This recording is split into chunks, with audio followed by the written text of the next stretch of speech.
Ça va très très bien. J'espère que ça ira aussi. Le message ce matin, je l'ai appelé au pluriel « Essai transformé ». Mon titre, en fait, sera la métaphore de tout mon message. Nous sommes dans une bonne région. Vas-y Mathieu, fais-moi une passe si vous voulez. Ouais, merci beaucoup. On est dans la région du rugby. Je voulais prendre un ballon officiel et je n'ai pas eu l'occasion. Je pense que j'aurais pu en avoir un par-ci, par-là. Et puis je me dis, Seigneur, pour un Corse qui prêche, le sponsor c'est Chausson. Je me dis, c'est pas mal ce ballon aussi. Et les amis, on est dans la région du rugby quand même, hein, avec notre belle équipe du RCT à Toulon. Et vraiment ce matin, eh bien, on va voir ensemble dans cette métaphore, il y a les essais qui sont marqués, et puis derrière qui valent 5 points. Mais pour permettre de gagner 2 points de plus, il faut transformer l'essai. Alors on a aussi le privilège dans notre beau pays d'avoir de très très bons joueurs comme Thomas Ramos qui est le tireur numéro 1 du 15 de France, hein. Et puis le deuxième un petit peu délégué dans l'équipe de France, c'est Melvin Jaminet qui lui est le tireur un peu officiel du RCT. Et pourquoi il y a des tireurs? Parce qu'ils se préparent à cela, ils s'entraînent plus particulièrement que d'autres. Il faut une précision. Et puis en fonction de l'endroit, de l'axe où est marqué l'essai, il faut venir le transformer. Quelquefois quand c'est plein axe des poteaux, c'est facile, mais quelquefois selon la longueur, etc. Et il faut vraiment plus de précision. Et donc, il y a des personnes qui sont plus à même que cela. Et ce matin, eh bien, le but, c'est qu'après tout ce merveilleux mois de janvier où nous avons passé à la forge spirituelle pour l'Église, au retour de la forge, je vous invite ce matin à pouvoir réaliser que les essais ont été transformés et que nous devons continuer à agir comme tels. Alléluia. Nous avons transformé des essais, nous avons marqué des essais à la gloire de Dieu pendant cette forge, pendant ce retour à la forge. Et bien maintenant, au retour de tout cela, eh bien nous sommes invités à transformer les essais. Donc voilà le petit accessoire. Oh, il y en a, je les vois, restez avec moi au message, ils ont déjà envie de se faire des passes là. Alexis tout à l'heure, il me disait, mais passe-moi le ballon du fond, je te fais une passe d'ici.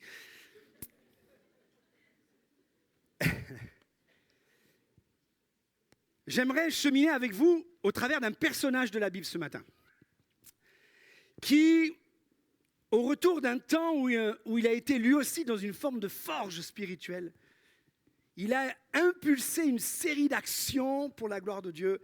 Et ce matin, ce personnage que je veux voir avec vous, c'est un personnage dans la Bible qui s'appelle Ézéchias. C'est un roi, le roi Ézéchias. Et Ézéchias, dans un moment où il y a eu un réveil dans son cœur, un réveil de vivre la gloire de Dieu, une visitation de Dieu, eh bien, il a quelque part comme remis le temple au centre des intérêts. Le temple au centre vraiment du peuple, de l'action. Et ce matin, c'est un peu comme cette expression aussi, remettre l'église au centre du village, hein. Cette expression, c'est garder les priorités en vue et construire la vie civile autour de la réalité spirituelle.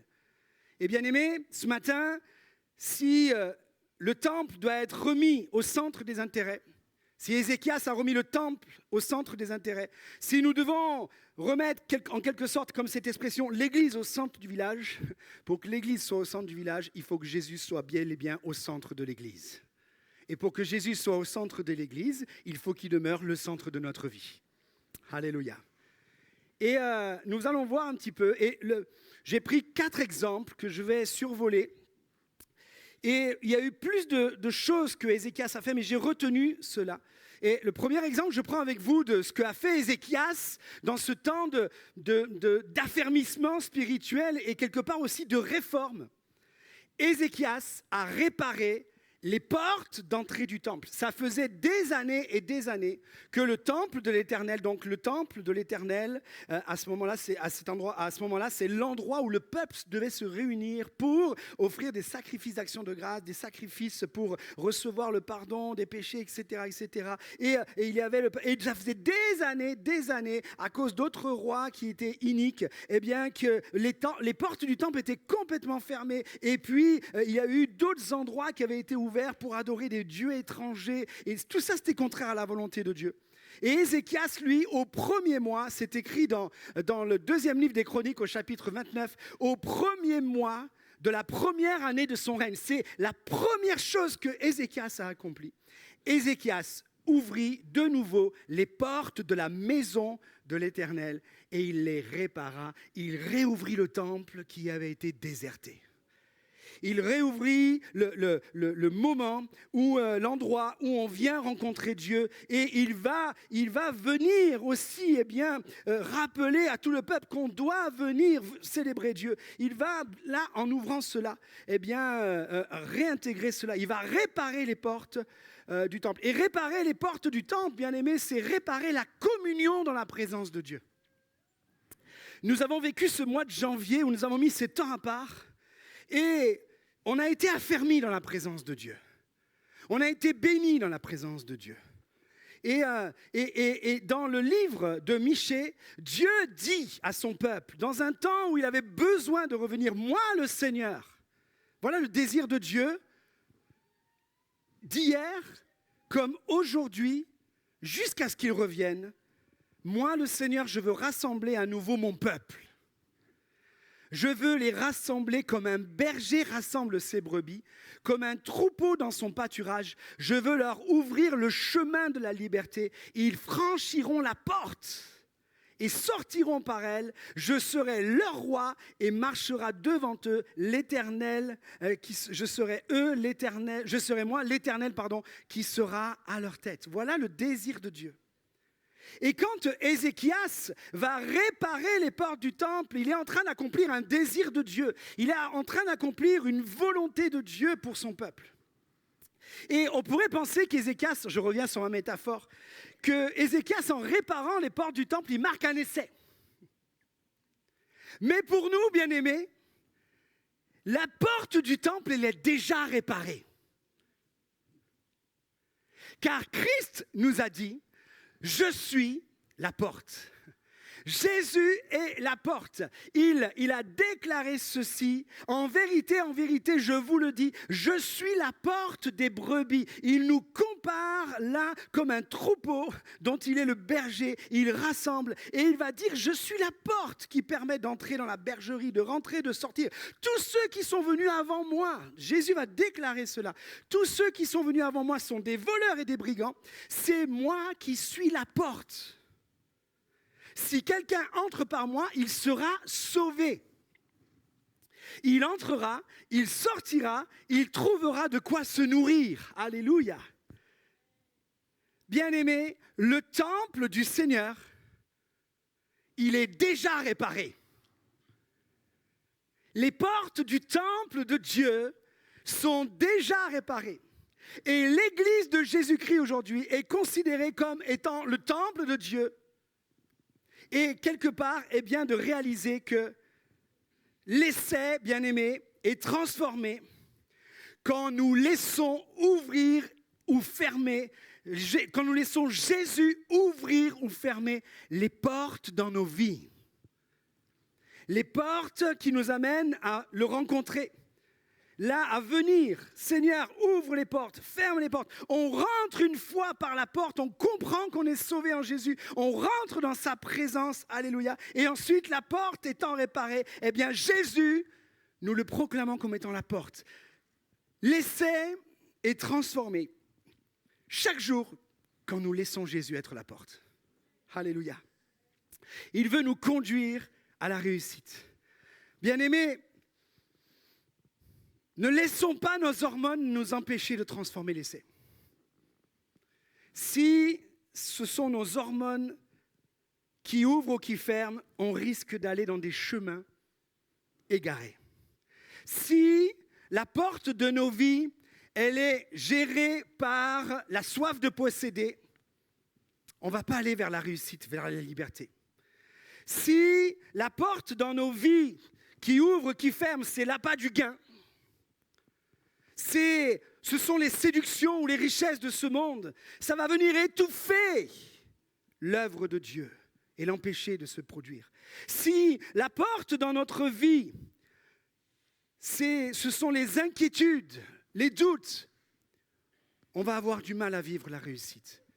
Mais si c'est Jésus qui demeure à la porte, l'essai est transformé. Alléluia. Et ce matin, j'aimerais parler particulièrement à des personnes nouvelles qui viennent depuis quelque temps. Et j'aimerais vous dire ce matin, peut-être tu te poses la question, est-ce que c'est vraiment la vérité tout ce que j'entends? J'ai cherché la vérité pendant des années et des années. Pourquoi aujourd'hui ce serait la vérité? J'aimerais te dire que tu aurais beau rentrer dans tous les temples de la terre, de toutes les religions que tu veux, si Christ n'est pas la porte, tu n'atteindras pas le ciel.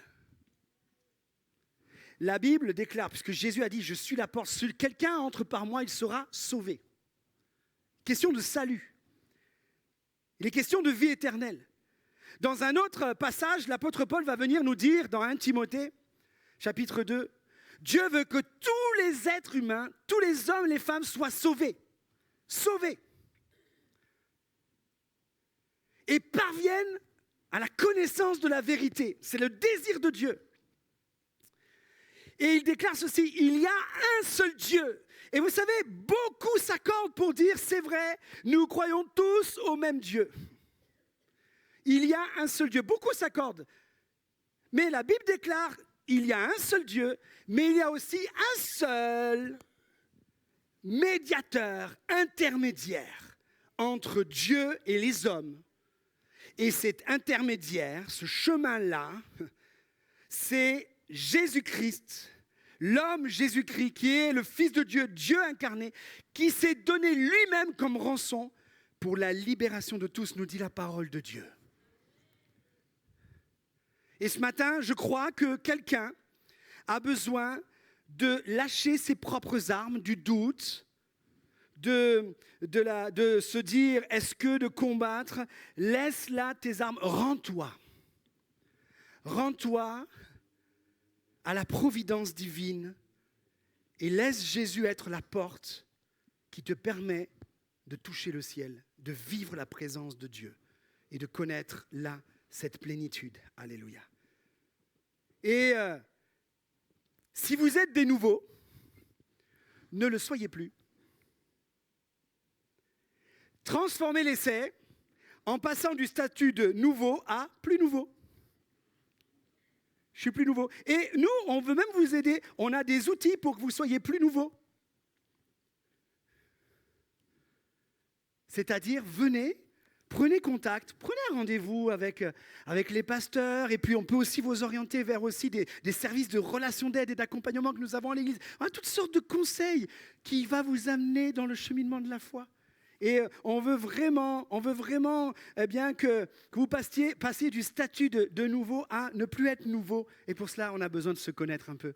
Et ensemble, on veut s'encourager à connaître davantage notre Dieu. Alléluia. Que Dieu soit béni. Amen. La deuxième chose qu'Ézéchias a fait, il a célébré à nouveau la fête de la Pâque. Et la Pâque, on va rester dans le symbole du souvenir de la délivrance de Dieu. On rentre tout doucement dans notre mois de mars qui va terminer par la Pâque. Gloire à Dieu, on va avoir encore des bons moments à vivre. La Pâque, ça va être le souvenir de la délivrance de Dieu pour son peuple. Et regardez, Ézéchias a fait cette convocation solennelle. Ézéchias envoya, après avoir rétabli l'ouverture du temple, réparé les portes, être revenu dans la présence de Dieu, avoir passé des temps de repentance, de retour à Dieu, Ézéchias envoya des messagers dans tout le territoire d'Israël pour inviter le peuple à venir au temple de l'Éternel, à Jérusalem, afin de célébrer la Pâque en l'honneur de l'Éternel. Un peuple nombreux a répondu à l'appel. se réunit donc à Jérusalem pour célébrer la Pâque. Ils formèrent une immense assemblée. Alléluia. Bien-aimés, que Dieu ait délivré son peuple un jour de Pâques, ça, c'est l'essai qui est marqué.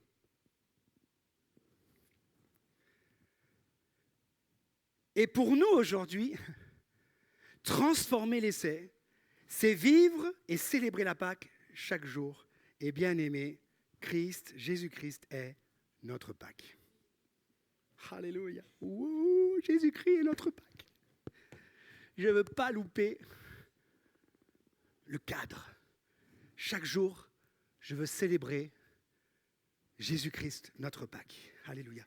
Et il est écrit dans 1 Corinthiens, chapitre 5, verset 7, « Christ, notre Pâque, a été sacrifié. » Ça, c'est l'essai. À nous de le transformer chaque jour et de vivre dans cette transformation-là. Alléluia. Regardez, dans cette notion-là aussi de comment s'approcher de Dieu. Célébrez donc notre fête, non pas avec du pain fait avec du vieux levain de l'ancienne vie ou du péché, de l'immoralité, mais avec le pain sans levain de la pureté, de la vérité. Christ, notre Pâque. Christ, notre Pâque. Alléluia. J'aime bien, vous avez vu, je vous ai mis en caractère gras. Christ, notre Pâque. C'est pas Christ, ma Pâque.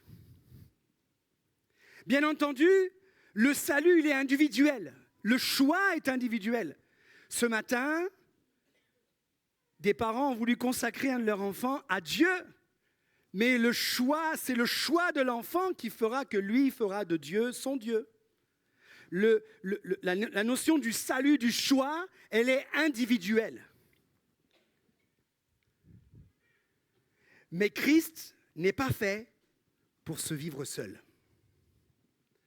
Et Christ, c'est notre Pâque. Et quand on voit que dans la Pâque, là, ça rassemblait le peuple, il y a une grande assemblée. Bien aimé, ce matin, je crois que toute personne qui veut vivre sa vie en solo dans le Seigneur et ne pas faire partie, on a besoin de faire partie de l'Église. On a besoin de marcher ensemble. On a besoin de célébrer ensemble la Pâque. La Pâque est accomplie, alléluia. Eh bien, vraiment que nous puissions transformer cela chaque jour en célébrant Christ, notre Pâque, tous ensemble. Et si quelqu'un ne se sent pas de partager, si quelqu'un ne se sent pas de venir dans le rassemblement, si quelqu'un ne veut pas cheminer avec d'autres comme cela, eh bien je crois que tu as besoin de venir pour transformer l'essai avec nous, afin de remporter des victoires ensemble. Alléluia. Si le rugby, même s'il n'y en a qu'un qui va transformer l'essai, c'est quand même un sport d'équipe. Hein. Je pense qu'il y a plus de notions d'équipe dans le rugby que dans tous les autres sports. C'est incroyable. Comme ils se battent pour marquer un essai et pour... C'est vrai, non? Alléluia. Eh bien, je crois que mieux que le rugby, l'Église, c'est encore le plus bel endroit d'équipe. Nous pouvons vivre, être dans la mêlée. Non pas se mêler des affaires les uns des autres, mais être ensemble dans la mêlée pour se mêler des affaires de Dieu. Alléluia. D'ailleurs, je vais te dire une chose. C'est quand tu commences à te mêler des affaires des uns et des autres que tu n'as plus envie de faire partie du groupe. Laisse ça à Dieu. Mais mêlons-nous ensemble des affaires de Dieu et allons accomplir, marquer des essais et transformer des essais tous les jours, encore. Amen. Gloire à Dieu. Je vais prendre un exemple. Troisième chose que je remarque chez Ézéchias, il a éradiqué toute source d'idolâtrie. Je me suis souvenu d'une parole que un de nos prédicateurs, Philippe Chazy, avait citée lors d'un message. Et du coup, même lui, il ne s'en souvenait plus. Ce matin, c'est moi qui lui ai rappelé. Philippe, si tu nous regardes. L'idolâtrie, c'est tout ce qui remplace Dieu dans notre cœur. Si on doit donner une définition de l'idolâtrie, c'est tout ce qui remplace Dieu dans notre cœur. Et regardez le travail qu'avait accompli Ézéchias également. Ézéchias fit disparaître tous les hauts lieux, c'était des lieux d'idolâtrie, c'était des lieux où les faux dieux, les dieux étrangers étaient adorés. Il brisa les statues. Parce que Dieu dira, tu n'auras point d'autre Dieu devant ma face et tu ne te feras pas d'image taillée ou de représentation à adorer à ma place. Je suis le seul vrai Dieu.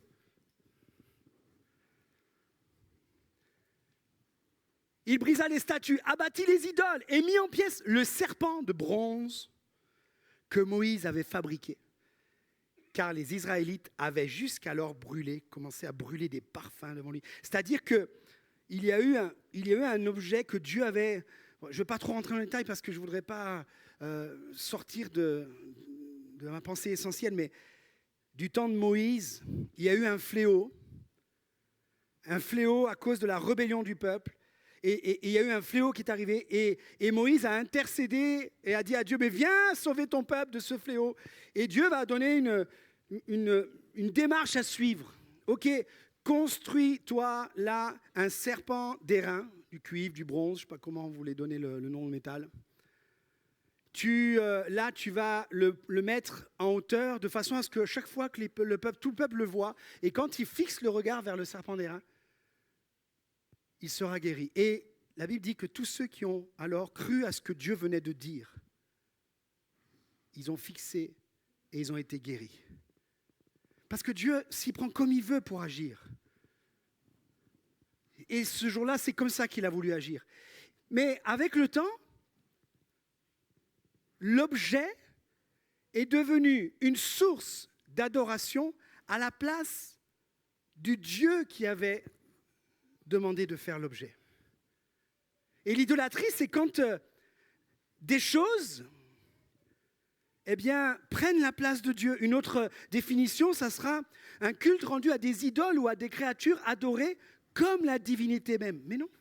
Et on peut avoir passion ou des admirations excessives vouées à quelqu'un, un attachement aveugle, quasi religieux à quelque chose, mais si ça prend la place de Dieu, c'est de l'idolâtrie. Et transformer l'essai chaque jour, bien aimé, c'est de rendre à Dieu, la source de l'adoration. Et Jésus doit être notre source d'adoration. Alléluia!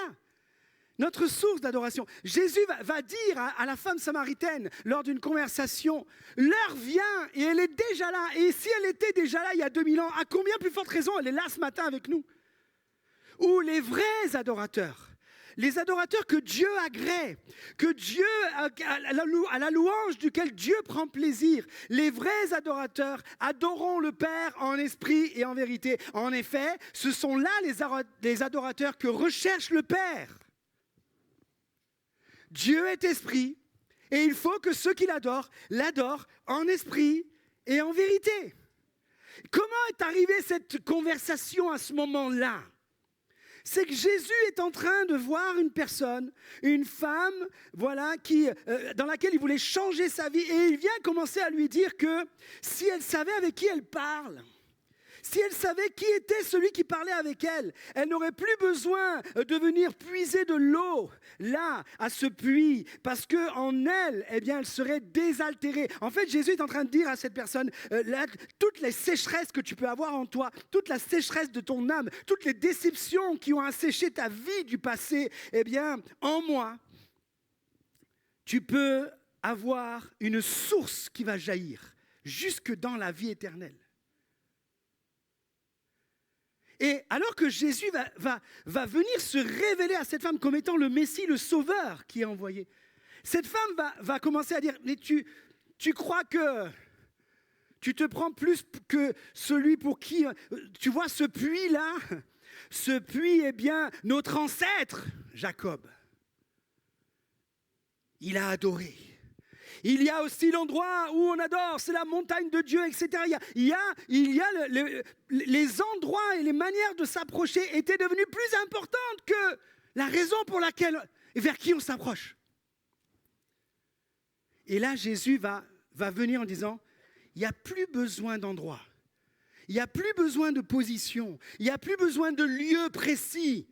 de pèlerinage à faire, d'objets, de quoi que ce soit pour adorer. Il n'y a pas besoin de cela. Fuyez l'idolâtrie. Laissez l'idolâtrie de côté. Venez adorer le Créateur. Et Jésus est le Fils de Dieu, digne d'être adoré.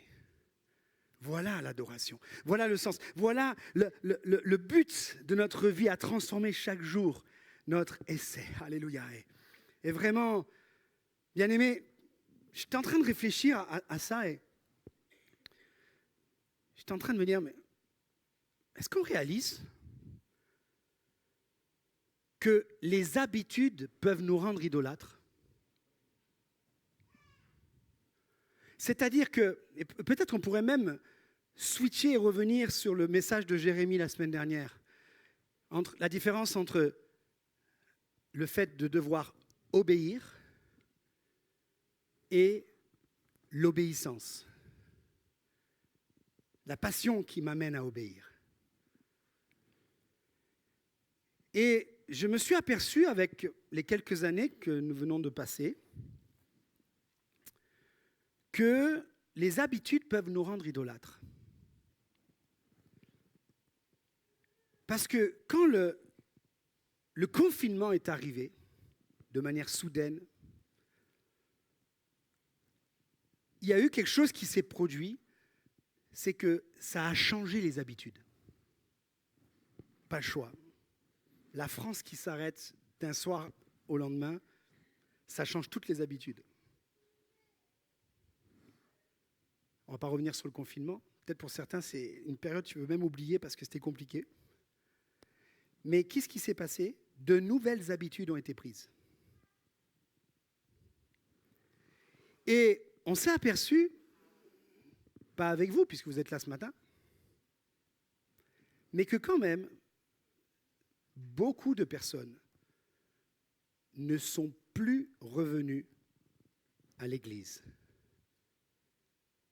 Parce que de nouvelles habitudes avaient changé le cours du quotidien. Et là, la réflexion, c'est de se dire, si c'est juste une habitude de venir à l'église, si c'est la raison pour laquelle on vient, et que si un jour l'habitude n'est plus, une autre habitude vient, on est capable de laisser de côté celui pour qui on venait adorer. Et bien aimés, ne venons pas adorer le Créateur simplement par le moyen de l'habitude,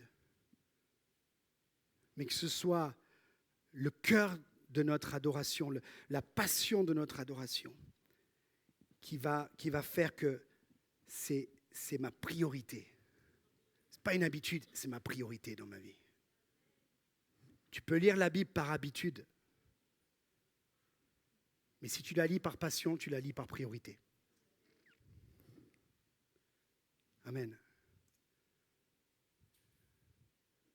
Et je crois que c'est important de réaliser cela. Et Ézéchias, lui, avait enlevé toute source jusqu'à enlever ce qui représentait le serpent de Moïse. Il a préféré enlever ça parce que c'était plus adorer ça que le Créateur lui-même. Alléluia. Et je vais prendre un dernier exemple ce matin. Ézéchias a remis en fonction les serviteurs dans le temple. Je veux prendre tous les exemples qui ont lieu au service dans le temple. Et on lit dans Hébreux, par exemple, chapitre 5, verset 1er. En effet, tout souverain, sacrificateur, pris du milieu des hommes, est établi pour les hommes dans le service de Dieu. Et j'aimerais ce matin rassurer peut-être des personnes nouvelles, novices. C'est quoi sacrificateur, souverain sacrificateur? C'est quoi ces termes? Écoutez, les termes sacrificateur, souverain sacrificateur, lévite, ce sont des personnes qui ont été employées pour être au service du temple, au service de tout ce qui concerne les choses de Dieu. Ce sont les serviteurs établis pour le fonctionnement du temple. Voilà. Et donc là, Et le souverain sacrificateur, c'est celui qui avait la charge un petit peu de tout. Et c'est un petit peu ça qu'on a dans l'Église aussi. Beaucoup de personnes. On a remercié nos bénévoles. Et bénévoles, c'est un terme, on a envie de parler d'équipiers, de serviteurs, de servantes pour le Seigneur. Alléluia. Et merci Seigneur pour toutes ces personnes qui ont fait qu'une journée comme hier, dans le temple, dans l'organisation de l'Église, eh bien, a pu faire que cette journée soit réalisable. Et donc, eh bien, on pourrait associer les sacrificateurs, les Lévites dans cette dimension-là. Et Ézéchias, lui, avait remis en fonction tout cela. Mais, bien-aimés, regardez pour nous aujourd'hui ce qui se passe. Dans Hébreux chapitre 9, il est écrit « Mais Christ est venu comme souverain sacrificateur ». Et les amis, je suis le premier à dire en tant que pasteur de l'Église, le pasteur n'est pas le souverain sacrificateur. Le souverain sacrificateur aujourd'hui de l'Église, c'est Jésus-Christ. Et nous sommes tous ses serviteurs et ses servantes. Après, bien entendu, plus l'Église grandit, plus l'organisation a besoin d'être affermie, et plus on a besoin d'être dans une organisation de fonctionnement. Mais le grand souverain sacrificateur, c'est Jésus-Christ. Mais Christ est venu comme souverain sacrificateur des biens à venir, pour nous procurer les biens qu'il nous a désormais donnés. Et bien aimés,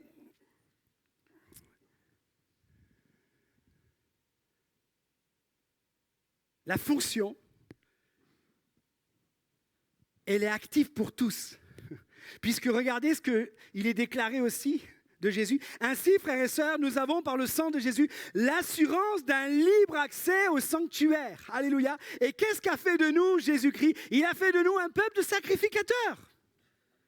Il n'a pas fait des responsables, des personnes de tout le peuple. Alléluia. C'est écrit dans Apocalypse chapitre 1er. Gloire à Dieu, à celui qui nous aime, qui nous a délivrés de nos péchés par son sang. Il n'a pas fait que pour ceux qui servent à l'Église. Il a fait pour tous. Amen. Il nous a délivrés de nos péchés par son sang. Et il a fait de nous un royaume, des sacrificateurs pour le service de Dieu le Père. Alléluia. Est-ce que tu peux dire à la personne à côté de toi, la plus proche, « Salut, cher sacrificateur avec moi, est-ce que tu vas bien aujourd'hui ?» Ça va? C'est bien, hein?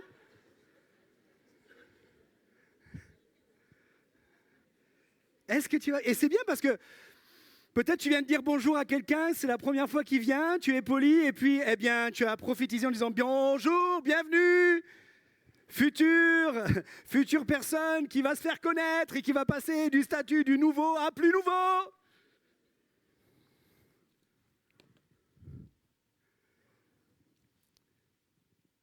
Bien-aimé, l'essai est déjà marqué.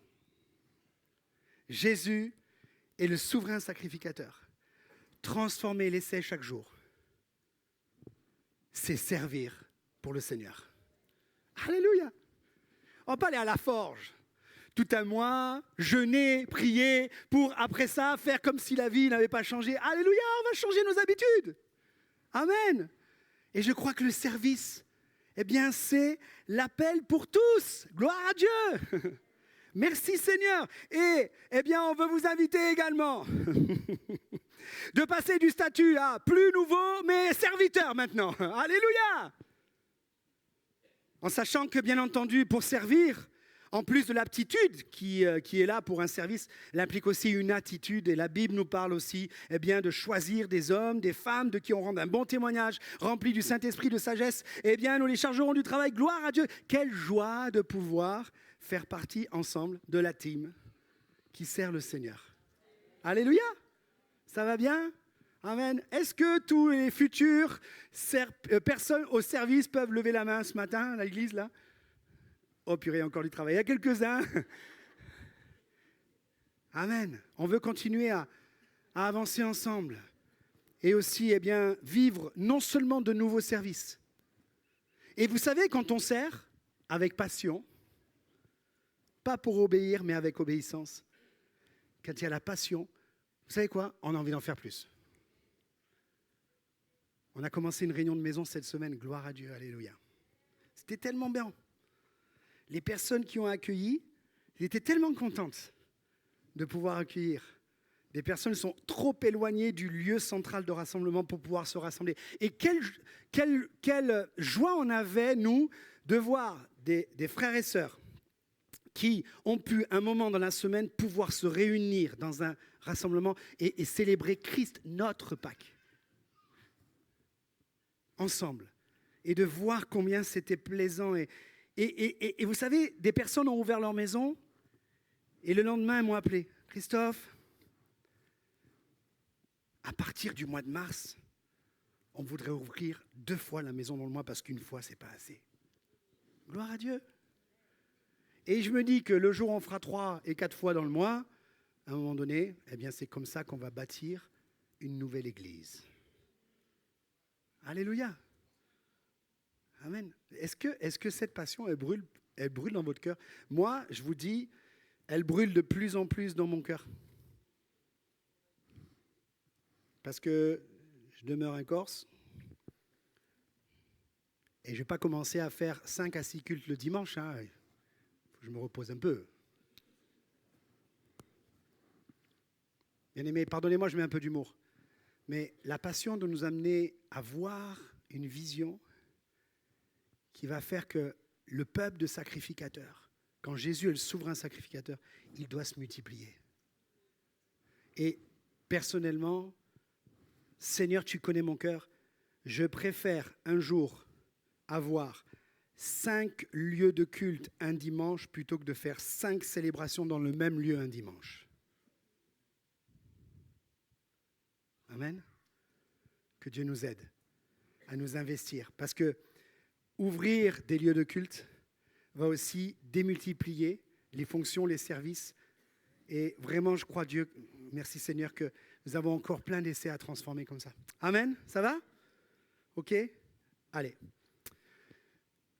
Je vais conclure et vous viendrez dans un instant les musiciens, mais pas de suite.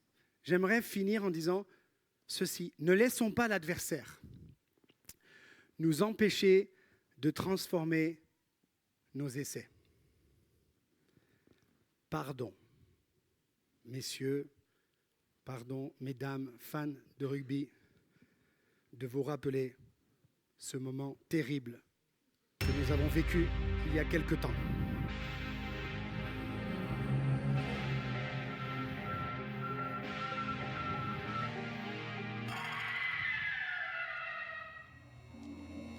Et il y en a qui sont en train de dire, vous voyez qu'il a démarré avant. Bien aimé, le but, c'est pas de savoir. Ma pensée ce matin, c'est que dans la vie du chrétien, ne laissons pas l'adversaire nous empêcher de transformer nos essais. Si cet essai-là avait été transformé, eh bien, peut-être que ça aurait fait 30-29 à la fin du match. Peut-être. Et bien aimé, on a besoin de réaliser que l'adversaire, lui, l'adversaire de notre âme, hein, attention, Colby, on l'aime. Hein. Ouh Jésus l'aime en tout cas. Mais dans l'image, la métaphore que je prends ce matin, l'adversaire de notre âme, lui, il ne nous aime pas. Et on ne doit pas non plus l'aimer. Il va tout faire pour nous empêcher de transformer nos essais. Et dans la Bible, il y a un passage où eh bien, il y a cet homme qui est dans un moment compliqué. Il s'appelle Caïn. Il vient d'offrir une offrande à Dieu et Dieu a préféré l'offrande de son frère Abel plutôt que la sienne. Et lui, il est énervé. Il est énervé et Dieu va lui dire, dans Genèse chapitre 4, verset 6, l'Éternel dit à Caïn, pourquoi es-tu irrité au point, et pourquoi ton visage est-il abattu? Et Dieu va lui dire, certainement, si tu agis bien, tu te relèveras. Mais si en revanche, tu agis mal, le péché est couché à ta porte. C'est-à-dire, le péché est comme un monstre, une bête, tapis devant ta porte, qui est prêt à bondir. Et la Bible nous déclare que le diable, c'est un lion rugissant, qui cherche à dévorer, qui cherche à dévorer. Mais la Bible déclare également que, eh bien, nous avons le pouvoir de le faire fuir loin de nous au nom de Jésus-Christ. Mais là, avec Caïn, Dieu va lui dire, attention, le péché est couché à ta porte et ses désirs se portent sur toi, mais c'est à toi de dominer sur lui. Et bien aimé, on a besoin de réaliser que chaque jour, l'adversaire de notre âme veut nous empêcher de transformer les essais, de gagner. Parce que, bien aimé, ce qui est important, ce n'est pas seulement de gagner un match, c'est de gagner la compétition. Et je crois que notre compétition, nous, eh bien, c'est notre vie que nous marchons. Et l'Église, année après année, on a besoin de gagner jusqu'au retour du Seigneur. Alléluia. Et la Bible déclare, mieux vaut la fin d'une chose que son commencement. Et je veux terminer encore, et là je vais demander aux musiciens de revenir s'il vous plaît, on va terminer dans un instant. Ézéchias, il a eu une fin moins glorieuse. Il a eu un essai qu'il n'a pas transformé. Il allait mourir d'une maladie. Et Dieu va venir lui parler à travers le prophète Ésaïe en disant, Ézéchias, prépare-toi, tu vas mourir de la maladie dont tu es atteint. Et il dit que Ézéchias va faire une prière sanglotante à Dieu. Il va invoquer Dieu, va dire, vois combien j'ai été fidèle avec toi, viens me guérir. Et Dieu va répondre à Ézéchias, encore par l'intermédiaire d'Ésaïe, eh bien, Dieu a entendu ta prière et il va te donner 15 années de plus. Ézéchias reçoit qu'il va avoir 15 années de plus. Mais malheureusement, durant ces 15 années, il s'est laissé soudoyer par un adversaire qui a essayé de l'enrôler un petit peu. Et Ézéchias, il a montré à cet adversaire tous ses biens. Et quand on voit le cheminement, quand on voit la conséquence, quand on voit ce que Dieu vient lui dire en disant « Mais pourquoi tu as ouvert la porte à celui qui veut ta ruine? Est-ce que tu as montré des choses ?» Il a dit « Oui, j'ai tout montré. J'ai montré les trésors de la maison de Dieu. J'ai montré mes propres trésors. » Et quand on regarde cela, on peut s'apercevoir que Ézéchias, à ce moment-là, il a eu plus une fierté. Les trésors qu'il avait, au lieu de redonner la gloire à Dieu pour ce qu'il avait, il a montré à un homme cette gloire comme si c'était la sienne. Et Ézéchias, il y a de l'orgueil qui est venu le soudoyer. Et à cause de cela, il va y avoir un jugement qui va faire que, eh bien, tous ces trésors qu'il y avait, ils vont être pillés par l'adversaire. Plus tard. Et Ézéchias, il va engendrer un fils, du nom de Manassé. On en a parlé jeudi matin. Le jeudi matin, on fait tous les rois de Juda depuis le mois de septembre, là.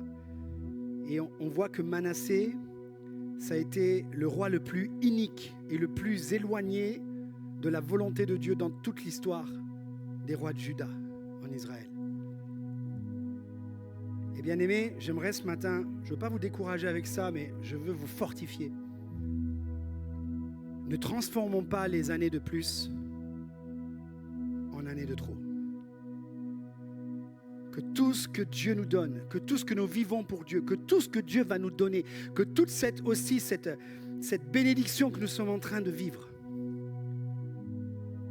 que toutes ces années que Dieu nous donne de vivre cela, ce soit toujours des années de plus pour sa gloire et jamais des années de trop pour ma gloire personnelle. Amen. Que le Seigneur puisse vraiment nous faire grâce, bien-aimés. Et on va terminer ce culte ce matin et je voudrais vraiment... C'est toujours le même chant qui était prévu. Ok, merci Laurent. Du coup, on va chanter « Jésus, je te suivrai ». Dans les jours de la joie, comme dans les jours moins joyeux, Seigneur, je veux te suivre. Dans la peine, dans la tristesse comme dans l'abondance, Seigneur, je veux te suivre. Et ce matin, eh bien, même si tu es une personne qui vient pour la première fois, chante ce chant avec nous, comme quelqu'un où ça fait des années qu'il sert le Seigneur. On a des personnes dans notre salle ce matin qui ont 74 ans de marche avec Dieu. On bénit le Seigneur. Mais celui qui vient pour la première fois ce matin, tu peux engager cette prière avec nous dans le chant. Jésus, je te suivrai. Parce que tous les essais ont été marqués par Jésus. Et nous sommes appelés à pouvoir transformer tous les essais. Alléluia, Matthieu. Alléluia. Que nous soyons encouragés ce matin à vivre pour la gloire de Dieu. Seigneur, je te suivrai. Et puisque je vais te suivre, Seigneur, je serai plus nouveau. Je vais passer du statut de nouveau à plus nouveau. Et de plus nouveau, je vais passer au statut de engagé, alléluia, et de serviteur, alléluia. Et oui, parce que je suis enfant de Dieu, je deviens enfant de Dieu, alléluia. Et parce que je suis aussi enfant de Dieu, alléluia, je veux chaque jour transformer l'essai que Jésus est la porte, alléluia. Le déclarer, il est la porte dans ma vie, il est le commencement, il est la fin. Quand je commence quelque chose, je le consulte. Lorsque je veux terminer quelque chose, je le consulte et je vois si il me dit vas-y ou reste, je consulte le Seigneur dans sa présence. Alléluia. Comment sais-tu si tu es dans la volonté de Dieu ce matin? Interroge la paix de Dieu dans ton âme. Interroge la paix de Dieu dans ton cœur. Si tu as la paix ici et que tous les environnements autour sont contraires, fonce quand même. Et si tous les environnements autour sont favorables, mais que toi tu n'as pas la paix, arrête-toi, n'y va pas. Apprends à discerner. Célèbre Jésus la Pâque, alléluia, chaque jour, ensemble, alléluia. Que tu puisses, eh bien, faire sortir de ta vie toute source ou zone d'ombre, d'idolâtrie qui pourrait prendre la place de Dieu dans ton cœur. Là où est ton trésor, là aussi sera ton cœur. Que ton trésor soit toujours Jésus-Christ. Alléluia. Merci Seigneur pour les beaux trésors qu'on a sur la terre. Mais tu demeures mon plus beau trésor. Alléluia. Et Seigneur, oui, on veut s'engager avec toi. Et te servir toujours plus. Marcher ensemble. Et avancer, Seigneur. Oui, Jésus, je te suis. Est-ce que l'Église peut se lever ce matin pour chanter cela, Jésus? Seigneur, je te suivrai. Alléluia. Je fais cette prière et ensuite, nous faisons un Amen à la prière en chantant ce chant tous ensemble, bien-aimés. On termine ce moment dans la présence de Dieu et on veut laisser encore et remporter des victoires pour Jésus-Christ. Alléluia.